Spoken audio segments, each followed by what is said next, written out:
Pourquoi choisir ou préférer un entraînement vocal avec de l'orthophonie ou de la logopédie face aux chirurgies dites de féminisation de la voix, comme par exemple la glottoplastie, la cricothyropexie, etc. Très simple.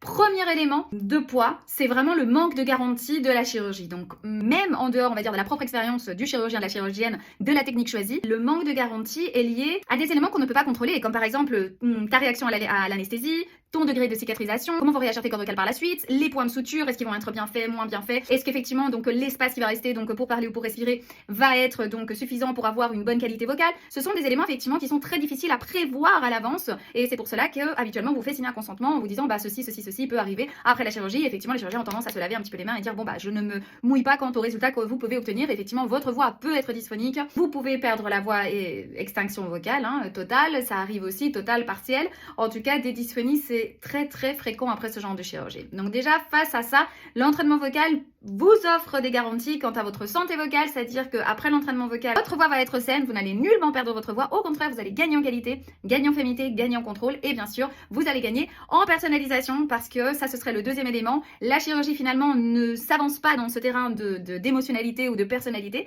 et bien sûr l'unique chose qu'elle fait c'est vous augmenter donc la tonalité de votre voix mais ne va pas travailler ce code émotionnel qui vous est propre, ne va pas on va dire se préoccuper pour qui vous êtes, comment vous vivez au quotidien, comment vous réagissez aux différentes émotions, aux situations émotionnelles de votre quotidien et malheureusement on va dire que ça devient un acte un peu dépersonnalisé. Tandis que la logopédie ou l'orthophonie va vous offrir ceci, bien sûr que oui, bon ça dépend forcément après des orthophonistes, mais en tout cas dans la méthode Estudilo, on donne beaucoup d'importance donc à la voix émotionnelle, à votre code émotionnel, on s'inquiète de qui vous êtes, donc moi je m'inquiète qui es-tu, comment tu vis ta vie au quotidien, comment tu perçois la féminité et comment tu souhaites être perçu par le monde. Et ceci marque une grande différence, on va dire, entre une voix artificielle et une voix naturelle, car effectivement, on ne va pas te faire copier des modèles, on va surtout puiser en toi ta féminité, ton code émotionnel et bien sûr pour atteindre des objectifs qui sont propre et authentique à toi. Troisième élément, le vieillissement de la voix. Alors effectivement, face au vieillissement donc des ligaments, des muscles, des tissus, etc. de ton corps, la chirurgie ne t'offre pas non plus une garantie quant à comment va être ta voix plus tard lorsque tu vieilliras, lorsque tu avanceras dans ta vie, surtout compte tenu de s'il y a eu une dysphonie de base suite à la chirurgie.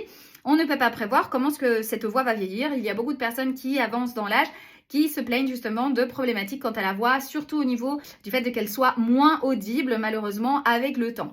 Donc cela bien sûr comme d'habitude dépend des chirurgiens, dépend des techniques, dépend des personnes. Il y a des personnes chez qui ça fonctionne très bien et des personnes malheureusement chez qui ça ne fonctionne pas du tout. Alors face à ça, effectivement la logopédie t'accompagne au quotidien dans ton vieillissement naturel anatomique et bien sûr garantit que ta voix va vieillir d'une façon saine. Voici 3 éléments mais il en existe beaucoup plus. Donc si tu souhaites t'opérer ou si tu t'es déjà opéré et tu as des questions à ce niveau-ci ou tu souhaites commencer ton entraînement vocal, n'hésite pas et écris-moi. Si tu as aimé cette vidéo, abonne-toi pour plus de contenu.